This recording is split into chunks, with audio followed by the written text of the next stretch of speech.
Hello, everyone, and welcome to another episode of Let's Chat Reality. I'm Michael, And I'm Molly. and we are here today to talk about another episode of Survivor. We are at the Mergatory vote, which is always an interesting time of the game. I would say that this episode was not the most exciting we've ever seen, but still gives us a lot to talk about. And then we are also catching up on Summer House. We talked about a few episodes of Summer House earlier in the season, but it's been a bit, so we're going to catch up on that. So, Molly, are you ready to go? Yes, let's do it. All right. Well, we get back to camp on Survivor 48 after Siva's last tribal council, and Say tells Cedric that she does not want to talk to him. He continues to lie to her vote after vote, so she's not interested in having a relationship with Cedric at this point. But Cedric does try to explain himself, saying that Bianca was playing all of them, that she gave him this piece of information of her not having a vote right at the last second. He didn't get a chance to tell really anyone, although we do find out that that he did get a chance to tell Chrissy this information, which we were all kind of curious about what happened there. How did Chrissy know how to vote Bianca out? Because it didn't seem like that was the plan going into Tribal. But he does tell us that he did get a chance to very quickly tell her as they were walking to Tribal, but didn't get a chance to tell anyone else. So this was all a blindside to Say especially. But at this point, Molly, do you think if you were in Say's position that you would trust Cedric? Did this explanation make sense to you, or if you were Say, is this the last straw? I feel like Say really just doesn't trust Cedric at this point. Like, I don't know what's gonna help her realize that he could be trustworthy to her, but I don't know. I feel like she's just gonna keep not wanting to work with him.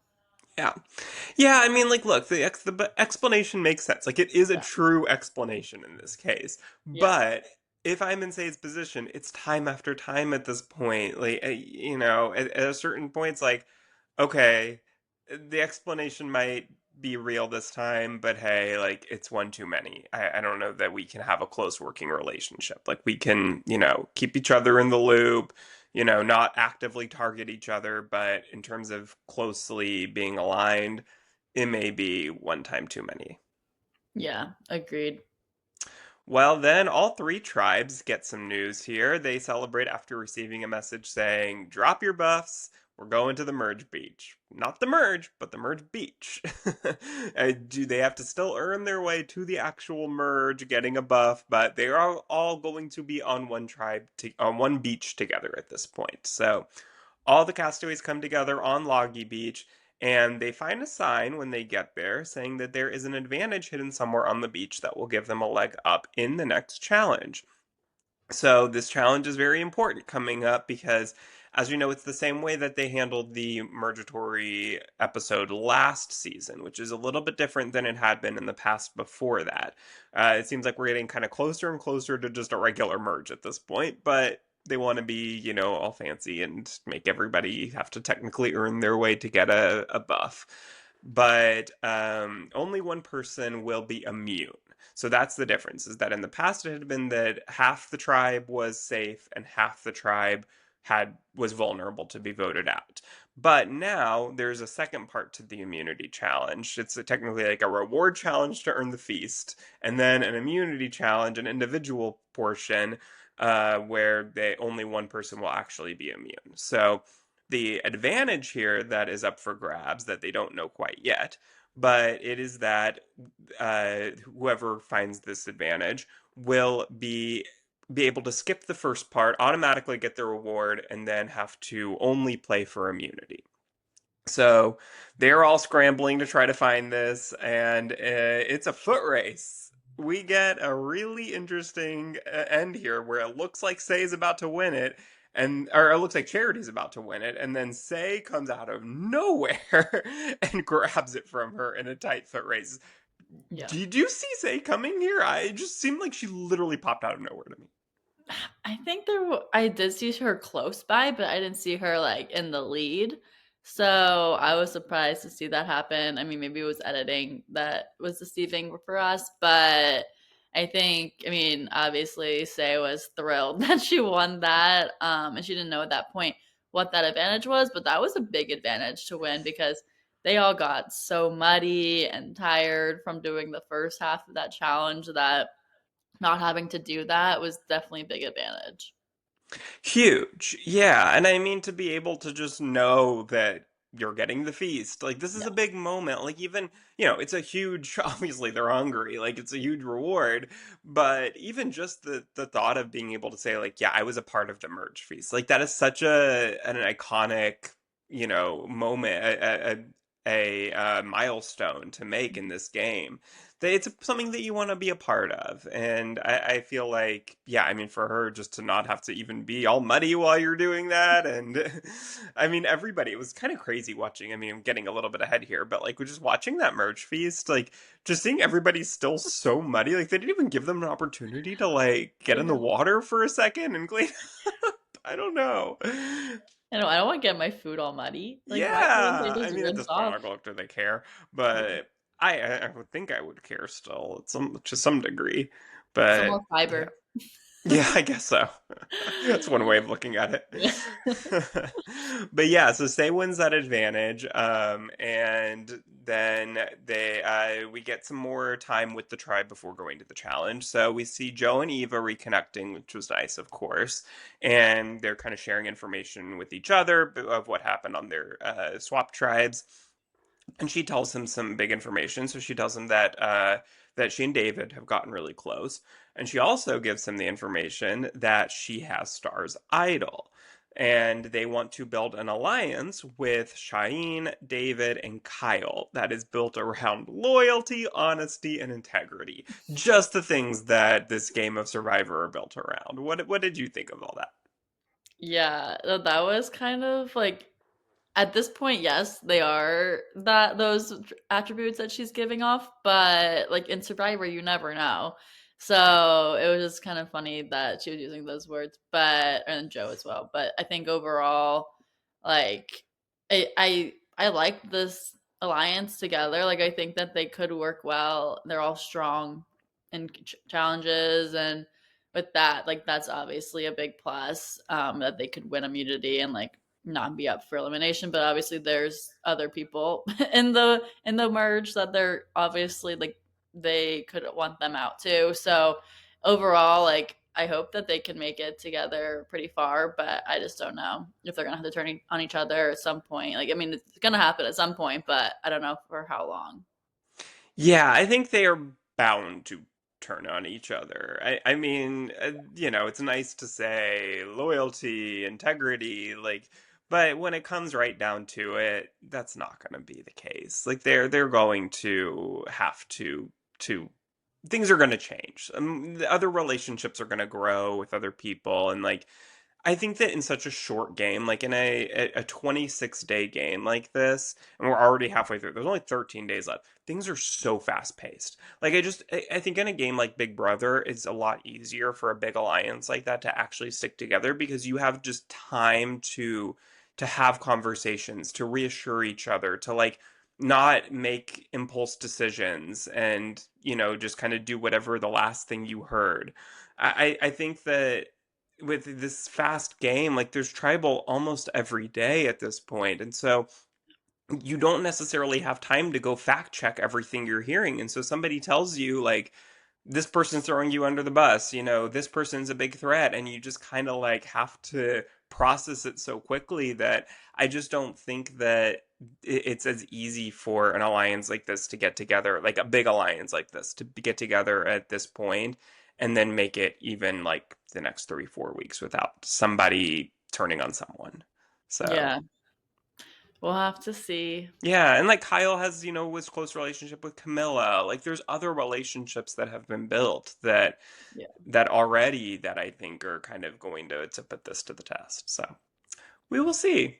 I'm sure that this will come back up. That this is not the last we're hearing of this grouping. So we will see what happens next week. But Charity and Mitch also have a conversation, and they decide that they want to say Siva Strong, and they want Say or Eva to go first. And then Charity tells Star that she should ask Eva for her idol back. And Star refuses to do that. She says finders keepers, that Eva was the one who solved the puzzle, and so she deserves to be the one that has it. But what did you think of Charity telling this to Star, recommending this to Star? Did you think that this is something that Star should have considered, or does this kind of let Star know that maybe she's in trouble, that she needs that idol? What did you think? I think it was not the best move on Charity's part because like that just showing that if she would want to do something like that and Star is not gonna do that. She's like, no, like Eva found it or Eva solved it, like it should be her idol. And it was also a big move on Star's part just because that like her relationship with Eva was rocky up until that point and then that really built that trust there between them. So then taking it back is going to totally reverse that. So maybe Charity also didn't really totally know the background into their history there, but I'm glad that Star stayed true with it and just was like, why? Like, this is not what I'm going to do. Yeah, that 100% would have completely ruined any relationship that Star and Eva had built over the last couple of days here. And I just don't think that that's something like at this point, it's like this decision's been made. It's Eva's. Now, how do we work this to our advantage? Yeah. Like I just think that at this point, Star has to no choice but to trust that Eva is not going to use that idol in a way that would hurt Star in any way. That Eva is trustworthy enough to where, sure, she's going to prioritize her own safety with it, but that she's also going to look out for Star somewhat. That she's not going to do it to where Star, Eva's saving herself and then Star's going to get the votes and be voted out. Like she's going to look out for Star a little bit, that they've built enough of a relationship at this point that they're going to have each other's backs to some degree. Yeah.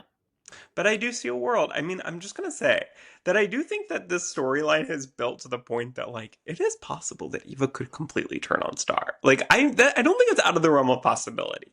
Like we don't see any indication of that quite yet, but I think like in a few weeks' time, if Eva still has her idol, that there is a possibility that like this is going to like she's gonna just completely betray Star. I don't know. I see that coming somewhat. We'll see. We'll We'll mark your see. words now. Michael saying Eva's going to betray Star. Yeah, I don't know because I just feel like just some of the confessionals that Star has given in particular of being like, I trust Eva now. We have a good relationship. I don't know. There's just something about it where I'm like, oh God, there's a pit in my stomach that somehow this is going to turn around against Star. But this was a great episode for Star. Like, I Yeah. do think the Star in this episode really kind of came out as a really good social player. And it really feels like, this moment, like where she has with Joe later, where Joe's emotional and she's comforting him. Like, I just think that Star has proven herself over these last couple of episodes to really be an actually very astute, strong player. Agreed. Yeah, I really like Star in this episode. Yes. Well, Star updates, you hear that? We like Star.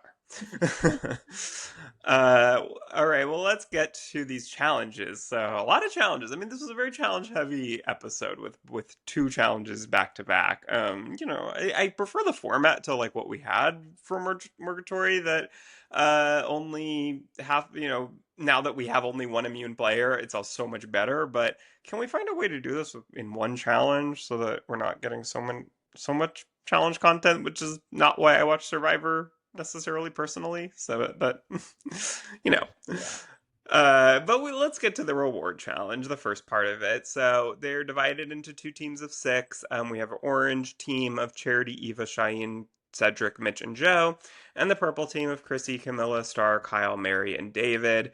They have to race through mud and wood shavings and until they looked so crazy after those wood shavings and the mud. I mean, that was a little much. Mhm. Couldn't even tell who was who. Like I didn't care who was on what team because I couldn't even tell as I'm watching them. Like they all look the same to me. They're all covered in mud.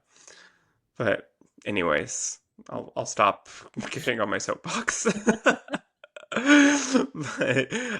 So they race through the mud and witch having until they get to a cage. They use grappling hook to get a large bag containing a key and work together to get to the top of a steep ramp where they will use the key to unlock and solve a puzzle. So the first team to finish, like you said, earns the merge feast or meal as they called it for whatever reason, and the ability to compete for the individual immunity. So Say doesn't have to compete in this. She's on the bench, and it turns out that the purple team wins. So Chrissy, Camilla, Star, Kyle, Mary, and David are the only ones with a shot at individual immunity here. When you saw these two teams, how they broke up, did you expect the purple team to win? Were you happy they won with based on who was kind of on each team? What were your thoughts? I was a little surprised purple won in the beginning. Like I thought that orange had some stronger players on there, but it came down to the puzzle in the end, and obviously like purple also got there faster because Cedric was having some issues getting up that rope for orange. So I think in the end it obviously made sense that purple was gonna win. Yeah, I've been seeing some people online saying, is Cedric the worst challenge competitor we have ever seen on Survivor? I mean, I don't know that I go that far, but he might be up there. Yeah. I don't know. But Mitch was really useful in that, which was cool to see because he was like lifting up Cedric. And like, I'm like, Yeah. how is Mitch doing that? He's so M- strong. Mitch has proven himself like to be a Yeah. really strong competitor. Like I think in this individual immunity phase of the game, we could see another challenge beast on our hands. Like I could see Mitch 100% winning multiple individual immunities at this point. Yeah, I think so too. He just didn't get the chance this episode, but Right. hopefully next time. Yeah, for sure. Well, then we get to the individual portion. So here they have to balance a ball on a pole, and at regular intervals, add more sections of the pole, making it more difficult to balance. And then when the ball drops, you're out. So we get a little bit of a battle here between Kyle and Star. And then Kyle ends up pulling it out. He wins the individual immunity, and he also gets a merge buff. It's blue. I love the color. Me It's a very too. pretty color shade of blue, especially I like it with like the pink purple shades from the logo on it. Yeah, I think it's a very pretty merge buff. Yeah, no, I was happy for Kyle. Kyle was on my fantasy team, so my draft team. Yeah. So I was happy to see that. My first guy to win the individual immunity is on my team. So And I mean, I just was looking at our teams. We're even again. yeah, I Two, know. two, and two out for each of our teams, which is wild that we've gone this far, and it's anyone's game. So, Yeah. I know, it's Matt, crazy that it's actually been yeah. that even though. I'm like, wow, we did good job at all of us drafting, I guess, if We just really did. even. Yeah. Yeah. Yeah. But I'm glad to see that Kyle put out the win. I feel like this challenge, like, it obviously looked like challenging, but it was doable. Like everyone was in it at some point, like not like Yeah. right away. No one just went out right away. So that was good to see also that it seemed that it was kind of fair across the board. Yeah, definitely. I think that I could see, I mean, like, look, I said, that Mitch, could be a challenge piece, but I also feel like this is a cast with based on who we have left, where I don't know that it's necessarily going to be like one person winning every challenge. Like, I do think that this is a fairly decently skilled cast where depending on what the challenge is, there's definitely a possibility that we're going to have like various different immunity winners, which is always fun to see. Yeah, agreed. Well, then we get to the merge meal, and Star throws out Charity's name as a potential target for the vote. And she is not afraid to give names, which I love to see. A lot of times we get, especially in this new era where it's a lot of kind of game bots here, that people are afraid to make that first move, and Star's the type of person to just be like, "Yep, no, here's a name," and that was Charity's name, and it seemed like people were pretty on board for that. So then back at camp, however, Charity is trying to get the vote on Say, since she wants it to be Eva personally, but she thinks that Eva's probably a little too protected. So it's a little bit easier to say Say's name here. People are, more likely to go with that. So at this point, which way did you think, kind of between Say and Charity, which way did you feel the tides turning? I thought it was gonna be towards charity. I think we've seen time and time again that Say is still not going home, even if her name's brought up, that Yeah. she's just not gonna go home. And I thought that because we were talking about last week as well, that Charity was already seeming like from other people in the cast that she wasn't trustworthy, she was being fake, that was kind of foreshadowing this to be her exit this episode. Hmm. So it just seemed like because there were conversations about Charity, it was going to go towards Charity. Yeah, I agree. I mean, I thought that, look, there was certainly a chance that it could have been either of them. I don't think it was a slam dunk on Charity. I feel like I've certainly seen before this episode, I saw people online kind of thinking both ways that, oh, it's so obvious it's going to be Charity, or oh, it's so obvious it's going to be Say. So I think that shows you it's probably not really that obvious either way, but it Yeah. certainly felt like it was always bound to be one of those two. And yeah, I mean, just personally, I felt like it felt like, say, we had seen so much of Say over the past few weeks that it would have. But I mean, like, I guess the kind of maybe like the Rome thing, like maybe would have been felt more similar to Say, and this was where Rome went last season. But I just feel like with Say, there was so much that would have felt like a really big loss based on how much screen time she's gotten throughout the season. And I think with Charity, it just kind of felt like, yeah, this is probably where it's headed, is around this point. It felt like a very easy boot for a lot of people. Yeah. So then, yeah, I mean, as we see more, everyone's back at camp together, and the vote really comes down to Charity versus Say. Honestly, it's not the most exciting, tense tribal that we've ever seen. It felt like, yeah, pretty much the consensus was going to be it's Charity, and yeah, it ends up being a close-ish vote, 7-5-1. With Say being the one to vote for Cedric for whatever reason. I think it sounds like from just her kind of talking about it a little bit online that she was just being petty. Yeah. And we love that for her, especially when it's literally a 7-5 vote otherwise. Like, this was close. Her one vote for Cedric, her one petty vote could have gotten her sent home. But it seems like my guess is that it was just a split vote, like a very simple split vote. I don't think the five people that voted for Say actually thought that Say was going home here. I think that they just kind of did it in case Charity has an idol or, whatever is the case, that to be safe, but we didn't really see them talking about that, so that's just kind of an assumption. But yeah, Charity does end up going here. So what did you think about all tribal and everything? Yeah, I did think that. I mean, I had a feeling it was going to be Charity going into it, so I wasn't shocked at the vote. But when you were texting me about it, and you're like, I was actually little bit surprised. Like the vote almost tricked me because he went through all Oh of Say's yeah. votes and then went to Charity. So it was like, wait, is Say gonna have enough votes here? But obviously they were just doing that to trick us, and maybe they did that in the editing and showing us that instead of like showing it, or I don't know, because like he numbered it. So maybe it was not the editing, but Yeah, I don't think they edit them out of order usually, but they yeah, do, like, they always put them in there in a way to make it seem as yeah, suspenseful as possible, and they did a good job this time. Like, I think because it was not super clear going into it, like which way, like it actually did kind of trick me. Where, like, we kept seeing the Say votes, and I was like, oh, okay. I mean, I guess Say's might be going home here actually, but then yeah, it didn't end yeah. up that But way. I'm happy that is still here because obviously we were seeing a lot of her in this episode, or in general in a lot of episodes. So I felt like she still has more to show us, and her pettiness is also hopefully going to continue and make for an entertaining season. So I'm excited to see her. But sorry for Charity, but she just wasn't meant to be here right now. I just can't wait to see more of Say and Mary because Oh I yeah. feel like in this episode it really felt like Say likes Mary. At this point, Say wants to work with Mary. She trusts her. Like, I think that it felt like a little piece of home coming back to seeing Mary.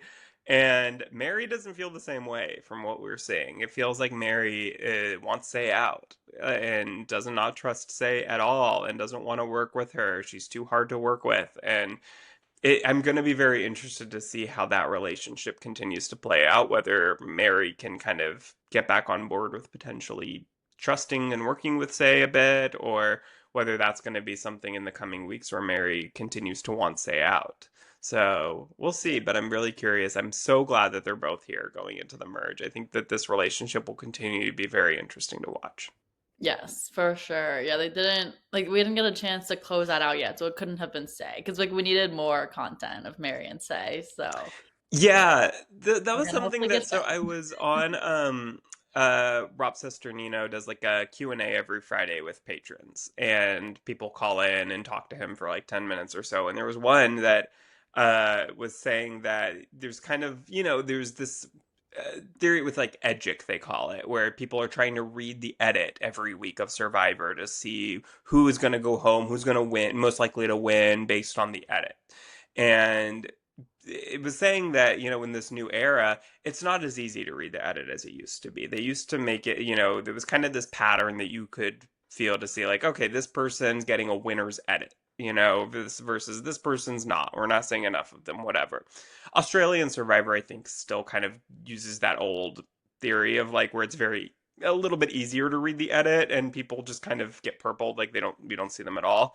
But with New Era Survivor, it's a little bit different. And there was someone that called in and was kind of giving this theory that I thought was kind of interesting, where it's like, it's not so much that someone's getting like a winner's edit, but it's kind of like you can tell when someone's going to be voted out when their story feels complete. And say a story doesn't feel complete yet. Mhm. Like, there's still so many kind of loose ends, like the Mary relationship. Like, once that feels like we've kind of closed the door, or like they've come full circle or whatever, then maybe Say is going to be voted out. But until we kind of get to that point, we get a closing of that chapter of the Say and Mary relationship. Say is probably not going home yet. So it'll be kind of interesting to see that. I thought that was an interesting way of putting it. Yeah, no, I agree. It definitely like I didn't even hear that from Rob Sissoneer. Oh gosh. Sesternino. Sissoneer. It's a Cannot tongue do that with twister. my retainer right Yeah. now. But yeah, so I mean, I also was thinking that because I was like, well, there's too much left on Say's story that she couldn't go yet. Yeah. Well, we will see in the next chapter of their relationship potentially next week. But until then, unless you have anything else, I think that's it for Survivor this week. So we can move on to Summer House. Yes, let's chat about Summer House. So, as Michael mentioned earlier in the episode, that we haven't talked about it for a few weeks, so we have some catching up to do, but we're mostly going to just talk about this most recent episode, episode 8. But first, just overall, I'd love to hear your thoughts on the season so far. Obviously, we've seen a lot of drama coming up. I feel like we have Craig and Kyle, Sierra West, and Paige Craig, which has been obviously we know they're not broken up, so it's been interesting to see that unfolding.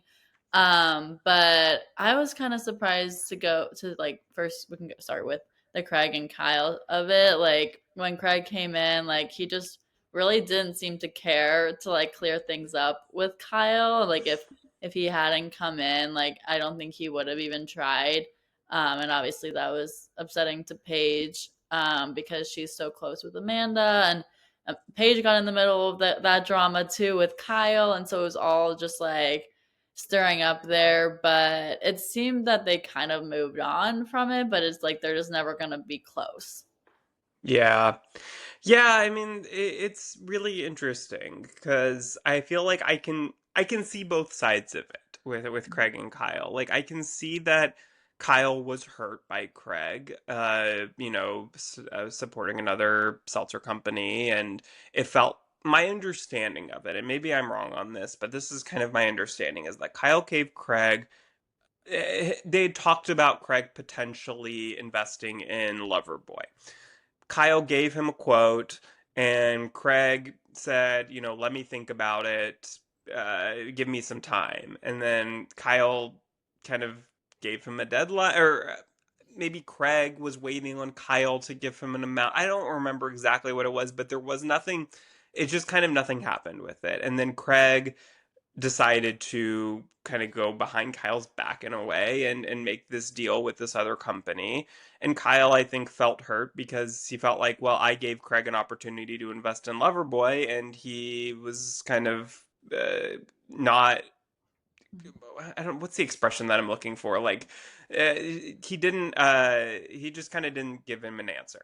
And then Craig, while they were in talks of that, Craig just decided to go and do this. And I can understand how that's frustrating for Kyle to be like, I did give you an opportunity to invest, but I think Craig maybe felt like that Kyle wasn't giving him like a firm answer, firm amount or whatever, and or maybe he got a better deal from this other company, and so he decided to go with that. And I don't think that Craig did it thinking that this was going to affect his friendship with Kyle. I think he was able to separate like this is business and my friendship with Kyle is my friendship with Kyle, and that's completely separate from my relationship with Loverboy or anything else. But on Kyle's perspective, I can totally see how that would hurt because it was like, well, you completely just went and did this with this other company because they were maybe giving you a better deal or giving you a faster response or whatever. But as my friend, you should have given me an opportunity to give you an answer, a final answer either way. Like, yes, I'm willing to go with this amount that you're, willing to invest, or no, that's not going to work for me. So if you want to go with this other company, go with it. But I think he felt like Craig just wasn't communicating, and that hurt him. And then Kyle, of course, went on Watch What Happens Live, said some things that maybe he regrets, and which Kyle tends to do. And then it made Craig upset, and that totally, ruined their relationship. So it seems like it was kind of just like both sides of miscommunication, and I'm glad that they were able to talk it out. Yeah, exactly. I mean, and now we know obviously like they're just not going to be friends also because Paige and Craig have broken up, but at least we're getting to see like a little bit of that in this episode or in the previous episodes of that conversation happening. But Yeah. I don't think there's too much more there. I feel like it's just like Kyle's just upset and it's just I think they're fine now. I yeah, think Craig gets upset whenever anyone calls him a liar, and he always. yeah, I mean, we saw this on Southern Charm too this season, where Craig, will say like, "I have never lied on TV once," and then we see a montage of him lying over and yeah, over and over again, and mostly in the earlier seasons. But like, anytime anyone says on these shows, I have never lied or I never lie, that's a lie. So yeah. if nothing else, that's your first one. So, it's just anytime, don't speak in absolutes like that. And I think that we've known Craig to be a liar in his earlier years. And so it's frustrating when he says things like that because it's just so clearly untrue. And, but I can also see how Kyle saying that on live TV would also, as your friend, would make you upset. So I can see both sides, but it seems like they're cool for now. Obviously, with now that Craig and Paige have broken up, I don't. Craig has unfollowed Amanda and Kyle, and because they kind of commented on being Team Paige in their breakup, and so it seems like they're probably not cool now, but at least they got over this for the time being. Yeah, for sure.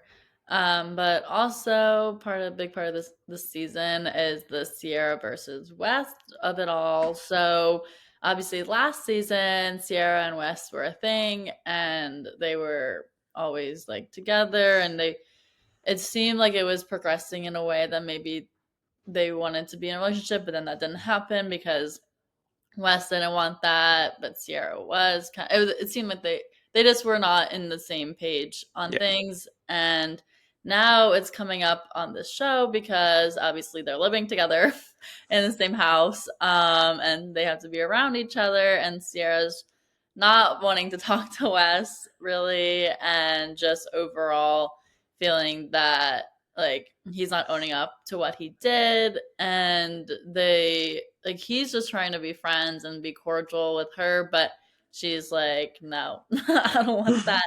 I mean, I think she's trying a little bit, but it's also like she's just not worth it for her, Yeah. and to be involved in that really. So what are your thoughts on them overall? Yeah, I mean, again, I'm gonna be like, Switzerland here, but I see both sides. I'm Team Sierra, Yeah, first and foremost. But I do see West trying to be cordial. And I think that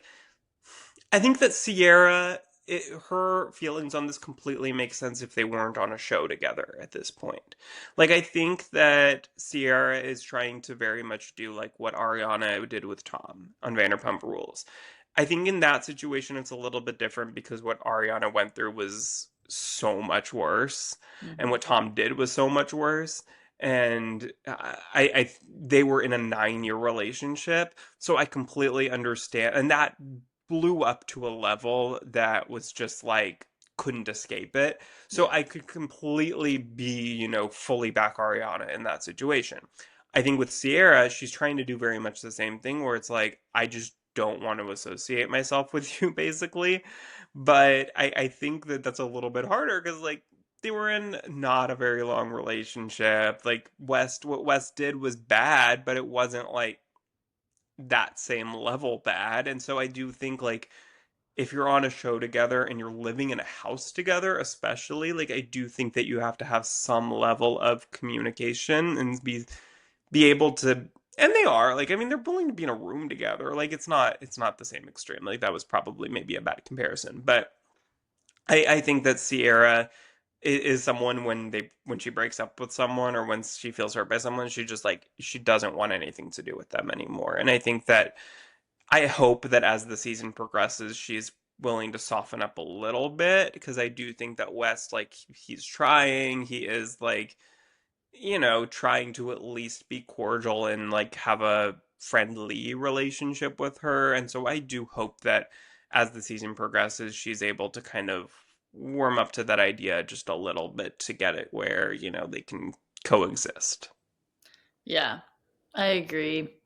Well, we'll have to see what happens. But going back to this episode that just aired last week, we see that it starts in the morning after Merle brought two girls to the house and Jesse got his toe sucked because he was like, wow, he's having a threesome. I want to see. And went into the room.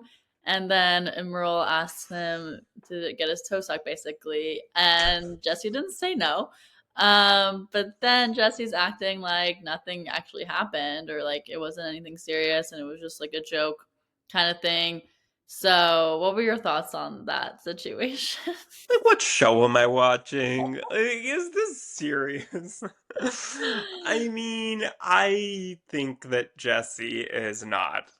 I don't think he's going to have a good season. Like, I think that I can 100% see this just getting worse and worse and worse, and then him having, like, a lot to explain at the reunion. Mhm. Because I'm in between this and then him completely downplaying, like, not telling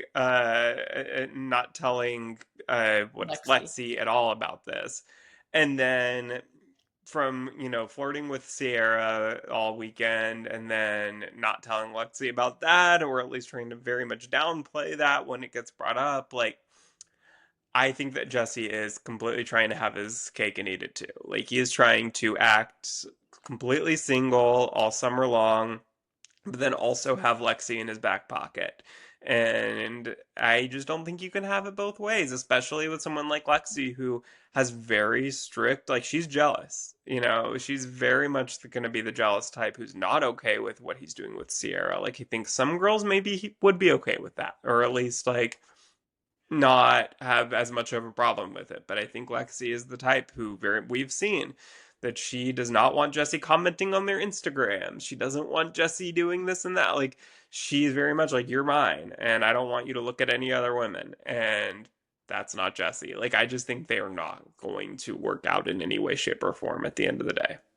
No. And yeah, it was not good on Jesse to not mention it. Like when he met up with Lexi, like if he had just been more honest, I think it could have been a little bit better for the situation. But like just not mentioning it at all is not a good look because then when you find out from someone else, then that's even worse because then it's like, well, then he couldn't trust me to tell me that. Like that just doesn't sit well if she's trying to look for something more serious. Like he's obviously not, and they're just not on the same page there. Um, Yeah, I mean, I think that in Jesse's mind, he's still, like, relatively new to this show. This is only his second season, and so I think that he probably thought, like, oh, we covered the cameras, or they're not going to show this. Like, this is 8 o'clock on Bravo. Like they're not going to show, whatever was going on in that room. And so I think he honestly felt like Imrul was just going to kind of go along with whatever story Jesse wanted to say about it. Like he probably knew, like, okay, I'm not going to be able to hide that I was in the room, but I can pretend like I didn't do anything. And so I think that he didn't realize that Emerald was going to rat him out for getting his toe sucked, and that they were going to still have the audio of that, and they were going to air that. And so I think he probably was totally blindsided by the fact that he was going to have to own up to all of that. Yeah. I mean, he even said in one of the interviews, he was like, well, I thought Imru was cool. Yeah. I was like, okay, Jesse, you can't just assume that. And also it was funny when he was having the conversation with the producers of, they were like, oh, you had your socks on. When did you take your socks off? It seems like he didn't even remember entirely of like what No. was happening. Cause I mean, they were all drunk. So Yeah. that could be part of it too, but still not an excuse, to not tell who you're dating, who you just now said you were exclusive with, that's what happened. Right. But we also, before we had that date with Lexi and Jesse, we also see that Paige saying that Craig is being mean to her in a southern way where his words are nice but makes her feel icky. And she was nervous for the Giggly Squad tour because she was feeling that Craig was just not being supportive and that she couldn't talk to Craig about it because he just wasn't interested in it unless it pertained to their relationship, which was not great to see that. Obviously, we're big Paige fans, so now seeing this unfold makes more sense into why their breakup ultimately happened, for me at least. But I think overall, like, Paige is at such a good point in her career. Like, she shouldn't have to feel bad about anything that she's doing. Like a tour that's 3 months long, like isn't gonna change your relationship. Like she's focusing on what's good for her, and he can go and support her if he wants to. But if he's not gonna do that for her, then that doesn't seem that it's gonna work out for them at this point in time. We obviously know it doesn't, but at this point in time, it doesn't seem that like she's noticing those things as well, and that she's like, well, that's not great. Like, I don't want to feel bad to talk about something that I'm so proud of and that like I want to be excited for, but then it makes her anxious because he's not. Yeah. Yeah. I mean, full disclosure, Paige is one of my favorite Bravo celebrities. Like I love Paige so much. I think that what she is kind of failing here is that Craig thinks of himself, I think, as being like the next Martha Stewart, basically, like the male Martha Stewart. And I think he thinks that he has this pillow empire, and he is like, he wants to be the center of attention. He wants to be the successful one in the relationship. And I think that he has a little bit of a hard time with the fact that Paige, I mean, honestly, like Giggly Squad and Paige and Hannah, like they have blown up like beyond Bravo. Like they are not just having Bravo fans listen to their podcast. Like there are people who I think you knew about Paige Yeah, and Hannah before you ever watched Summer House, I right? know. Yeah. Like I And was like, so oh, she's on Summer House. Like I thought of her as Giggly Squad. I didn't think of her as a Summer House star. right, I think a lot of people do, but did you know who Craig was? Nope. Exactly. And I think that bothers Craig because I think Craig wants to be the one who has Paige by his side at all of his pillow store openings and all of his, business ventures. He wants Paige to be a part of that and come along for the ride with him. But I don't think that he really wants to be just her arm candy at, all the tours and be kind of second fiddle to Paige, who's selling out Radio City, and like she is crazy successful now. And I think that Craig wants to be supportive of her with that, but I think in the back of his mind, and I think Paige can sense this, can feel this, he's really not happy for her, that he thinks that she is going to leave him, like she's going to keep going up and up and up in her career and kind of leave him behind. And I think that that's a real fear that he has, and he's like sending her links to shows or podcasts or whatever it was about people talking about like how Tor ruined their relationships. Like he's Yeah. terrified of this. And yeah, I just think that that I really don't think it's intentional necessarily on his part. I just think that she can sense the fact that he's really, really fearful of that. Yeah, for sure. And that's obviously not great for their relationship because they're also long distance and they're not living in the same place in general right now. So it's like a lot of lifestyle things Yeah. that if they're not aligning on that right now, like it's been 3 years, like it's probably not going to change, which I think that they're both realizing also is a big factor into their relationship. So that ultimately we see them break up later on, obviously. But right now we're already like seeing the pieces of that, which is Yeah. interesting. And this is where it's like, how could Craig have been this blindsided? Like it's just like you can see it on the show, like all these signs that I think Craig is just like running through all the red flags and just completely shielding his eyes to them and doesn't want to see it, but we can see it as we're watching. Yeah, for sure. And hopefully, like, I mean, obviously now I've seen some of his clips of Watch What Happens Live and that he's already dating someone new. Yeah, So, so I feel like he seems to be moved on now from it. So that's good. That, I hope so. I really do, because I think they both deserve to be happy. And, I'm not sure if Paige is still with Joe D'Amelio or whatever his name was, I believe, not part of the D'Amelio family. But I think that he's some sort of sports something. I yeah. don't know if that's not my No, you're area right. of expertise, but they had been seen out together on like New Year's, I think, and Super Bowl weekend, and so I'm not sure if they've been spotted out recently, if that's still a thing potentially, but if so, it seems like yeah, then they've both kind of moved on at this point. But I'm gonna be very curious to see what Paige has to say like at the Summer House reunion and how that compares to everything Craig said at the Southern Charm reunion. And yeah, it'll be very interesting. Yeah, for sure. Also in this episode, we see that Carl hosts a soft bar and for friends and family event. So he wanted to show what his new bar will look like. Soft bar. It means that he's not going to have any alcohol. It's just going to be non-alcoholic drinks, but also have some special additives, somewhat, if you want it. So the California sober, as you Yeah. will. But he hosts this event and I feel like most people were there except for Lindsay, because she was invited, but she decided to decline the invite. Said she would rather watch paint dry. Yeah, exactly. That was a funny FaceTime to Yeah. see with Paige and was it Gabby also on the phone with Lindsay there? Or was it Sierra? I don't remember who it was on FaceTime, but it was Lindsay telling them that she was going to watch Paint Yeah, Dry. I think it was Gabby. I feel like Yeah, I that think makes it more was. sense for it to be Gabby because they're Yeah, it was a lot Gabby closer. and Paige there. But we also see at the event that Carl's mom was talking to Jesse and West. And his mom seemed to be not forgiving of Lindsay.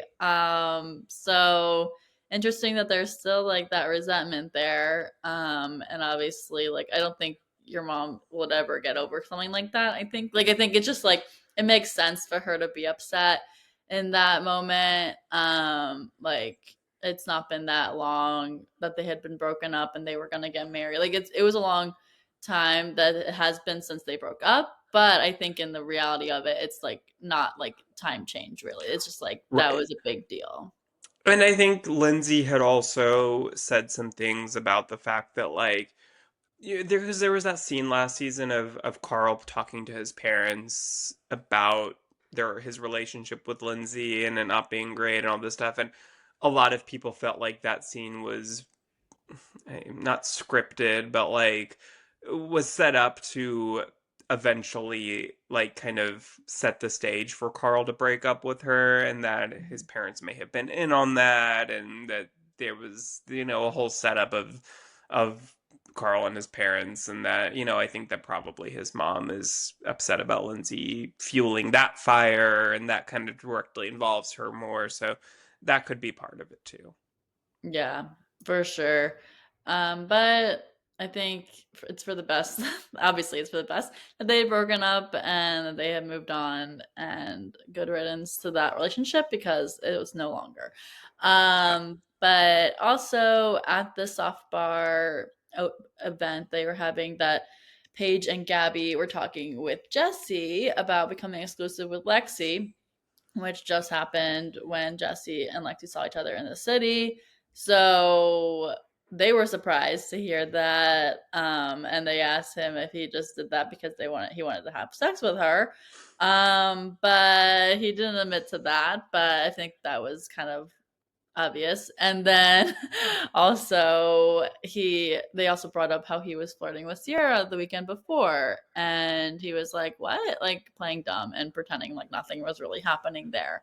So obviously we were saying before that Jesse's gonna have a lot to apologize for if he's gonna continue this kind of trend that he's showing us and trying to be oblivious, but obviously knowing what he's doing, and hoping no one notices. So, Right. so I feel like that was just a continuation of that. And like, obviously, Paige and Gabby are smart and they're going to notice things and bring them up. So I love this conversation just because it felt like Jesse was realizing what he was doing was maybe not the best. Yeah, I mean, Jesse, I think, is kind of just coming to the realization when he's talking with them of like, oh crap, like everybody is talking about this. Like, I'm not going to be able to just kind of like ignore this and go on acting the way that I've been acting last weekend, like through for the rest of the summer. Like I think he's like, oh shit, like this is going to be a topic on the show. And this is going to be a whole storyline. Like I need to get ahead of this with Lexi because if not, then she's going to just see this all on TV and it's going to be so much worse.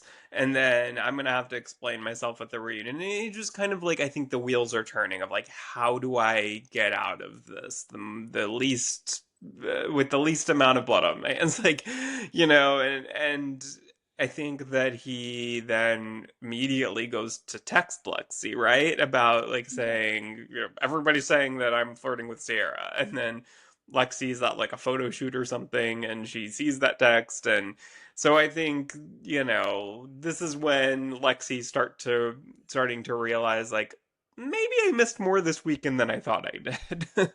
Yeah. No, I Yeah. know. It was kind of it's interesting that she was actually like on set when that happened, and I felt bad for her because then the photographers were like, "Are you okay?" And she's like, Yeah. "Yeah," I have to pretend like everything's normal. Um, but yeah, it probably wasn't the best for Jesse to send that text in that moment, but it is at least good that he did think to text her in a way, I guess. But obviously, it wasn't good for Lexi. But we see more of the conversation happening when they go and play kickball. But it happens after they play kickball. So she knows, though, because before they start playing kickball, Lindsay tells Lexi about what happened over the weekend, even though Lindsay also wasn't there. Lindsay's just like, let me tell Lexi. And then all that stuff happened there, but we didn't see them actually have a Was conversation. Lindsay the one that told Lexi? I thought it Yeah. was Bailey. No, well, they were sitting in a circle and Bailey mentioned the toe sucking, but then Yeah. Lindsay talked about the flirting with Sierra. Okay, yeah. So I guess it was both of them were in Yeah. on it and they were just like talking about what happened overall. But Lindsay also hears news that about how the girl that Carl brought to the party and that was at the soft bar event, who he's interested in, was a girl he had been DMing since before they actually broke up, because there was a soccer game last summer that met her parents at, and then she slid into his DMs. So Lindsay was very upset to hear that, saying that he was a fraud, all this stuff, and that she's adding cheater to the list of his names that she's calling him. Even though we don't know the extent, I feel like there's still more to hear on Carl's side of things here, of like what actually went down in the DMs. Like maybe it was like, hey, my parents met you. Like it couldn't I have. think that's Yeah. probably what it was. Like, I think that here's what I think. I think that Carl got the DM while he was still with Lindsay, and he probably it was probably at a point where he knew that things like might not work out with Lindsay, so maybe he entertained it a little bit more than he normally would have, but I don't think that it went any further than that. And then once he broke up with Lindsay, he was like, "Oh, wait a minute, there was that girl who, DM'd me," and maybe kind of reignited things at that point. Like you probably didn't go any further than like, just giving a quick response to the DM, but then later on, it became more of a thing. But you know who Lil and this whole thing kind of reminds me of is, I mean, I'm gonna make another Vanderpump Rules comparison, but Joe from Vanderpump Rules with Katie and Oh. Schwartz. I think that this kind of reminds me of that a lot, where it's like Joe was kind of this like little quirky, like I feel like she and Lil have a little bit in common with that, and with Katie kind of feeling the same way about Joe that Lindsay does about Lil, where it's kind of like, Mhm. what is this timeline of this relationship, and kind of a little, having very strong feelings about it that I think maybe at the reunion I could see Lindsay being like, okay, maybe I, put more of this on Lil than I should have. And it was really, I mean, she's obviously blaming Carl mostly, but I Mhm. could see Lindsay apologizing to Lil a little bit eventually once she watches this back, where Katie kind of did the same thing with Joe. Yeah, I agree. I don't think Lil's one to be like trying to homework Yeah. a marriage there, basically. And she Or posted receipts on Instagram of the text and the date of it, where I think it was October, which is okay. after, like, they broke up in September.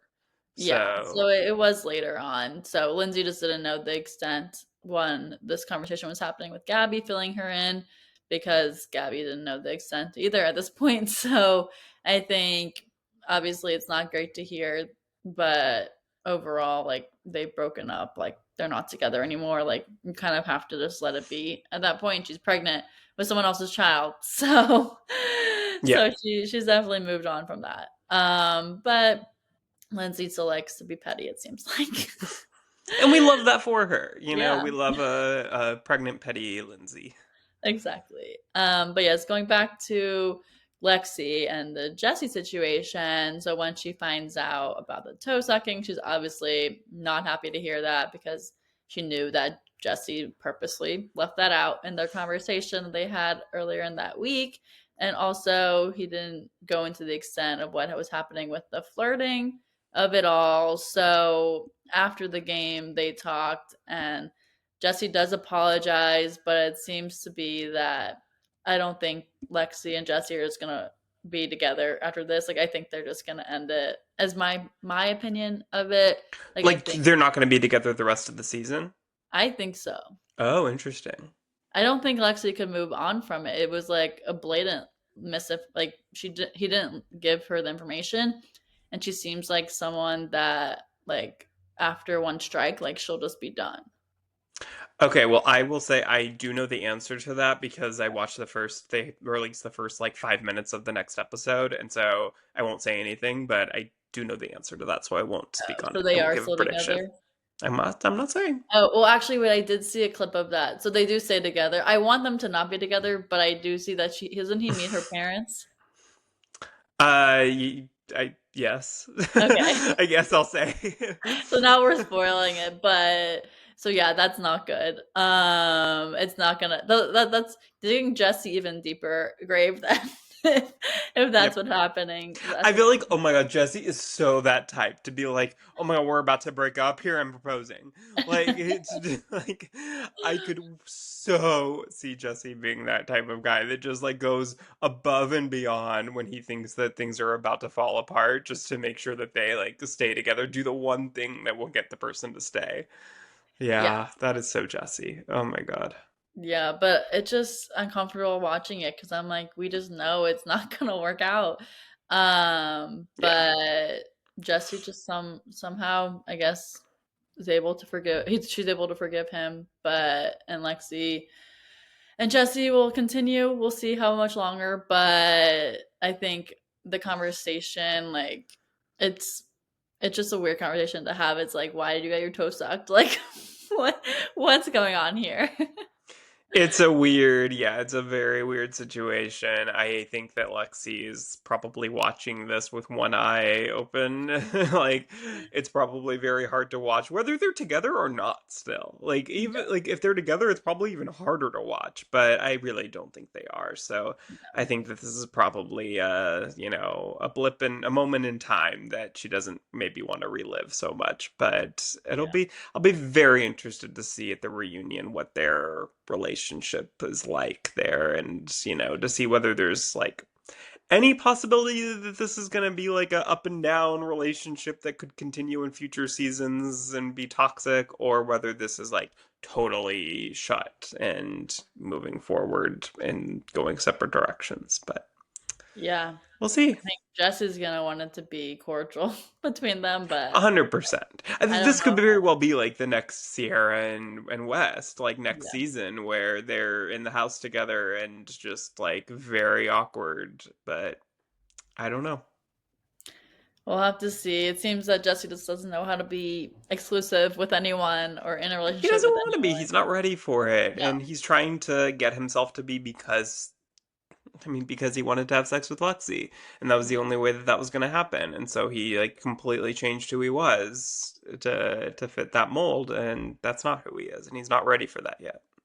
No, for sure. He definitely has some more maturing to do. Yeah. But that's it for Summer House for our recap of this episode. And anything else you want to chat about? No, I'm excited for the rest of the season. I've enjoyed it so far, and I think there's a lot of interesting dynamics happening that I'm curious to see for the back half of the season. Yes, agreed. I feel like these previews keep on getting better. So Yeah. I'm excited to continue this season as well. Make sure that you're subscribed to us, Let's Chat Reality, wherever you get your podcasts, and follow us on socials at Let's Chat Reality as well. So we'll chat with y'all next week. Thanks so much for listening. Bye everyone.